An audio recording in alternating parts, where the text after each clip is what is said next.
Hey you guys, welcome back and welcome if you are new. My name is Sam and welcome to my kitchen. Today we're going to be making up some super cozy food. It is still quite chilly outside. I think it topped out at like 45 degrees today, which is not rare. During this time of season, it's pretty much the false spring, so we've got a few more cold days to get through before spring is actually here. But I am still enjoying this beautiful weather. I've got some plants already planted, ready to go, and I'm just so ready for the new season. We're going to start this video out with making some sourdough. Now this is my recipe that I have up on my blog. This is just my everyday sourdough recipe. I will leave this link for you down below. If you don't like sourdough or just don't have the time to make sourdough, I will also leave a different regular bread recipe that I like to make in the description box below. But I'm just going to get that out, put it on my little thing, my paper here, and sprinkle over some flour, put that in my hot Dutch oven, put in a couple of ice cubes. That's just to help it get a better rise. You don't have to do that. It will rise just fine without it. I'm going to cook this for 25 minutes covered, and then I'm going to take the lid off, put it back in the oven at 475 degrees for another 12 to 15 minutes. And then I'm going to take that out and set that to the side. Now we're going to go ahead and start on dinner. We're going to be making a kind of like a stew-like soup. This is one of my favorites from this book. It's so easy and so delicious. So we're going to be making, I don't even know how to pronounce it. I think it's Harira. Not sure, probably butchered it, but it's okay. It tastes good. So we're going to go ahead and take the parchment off my bread there and just put that on a wire rack and set that to the side and let it cool. Best thing about sourdough is the little crackles that it gives as it's cooling. Best sounds ever. So we're going to go ahead and get the soup started. This takes a little while to cook. It takes about an hour and 45 minutes to cook, but it's absolutely delicious. So we're going to get some onions and some carrots in a pot with some olive oil. We're going to let that cook down for about 5 minutes to get tender. We're going to add in some garlic and let that sweat down for about 30 seconds. We're going to add in some grated ginger, some spices, turmeric, cinnamon, just absolutely wonderful spices. We're going to let those toast up for about a minute. We're going to add in some harissa paste and some tomato paste.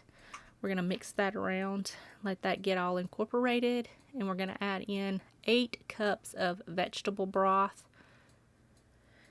We're going to mix that around just to get all those spices and tomato paste evenly distributed. We're going to add in a can of diced tomatoes. It calls for 2 cans. However, I don't use 2 cans. I just like to use 1.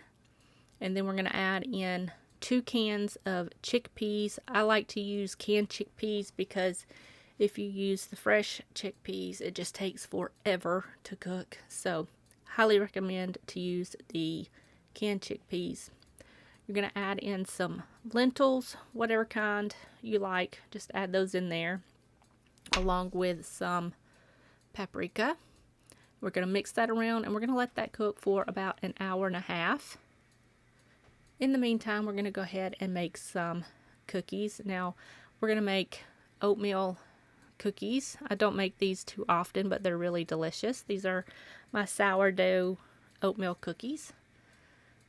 So we're just going to add in a stick of butter to a bowl. Make sure the butter is room temperature or else it will take forever for it to incorporate. You're going to add in half a cup each of brown sugar and regular sugar. And you're going to mix that up until it's nice and well combined.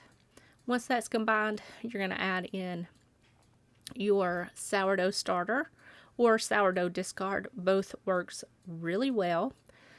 You're going to add in an egg, some vanilla, a little bit of salt, and you're just going to mix that together.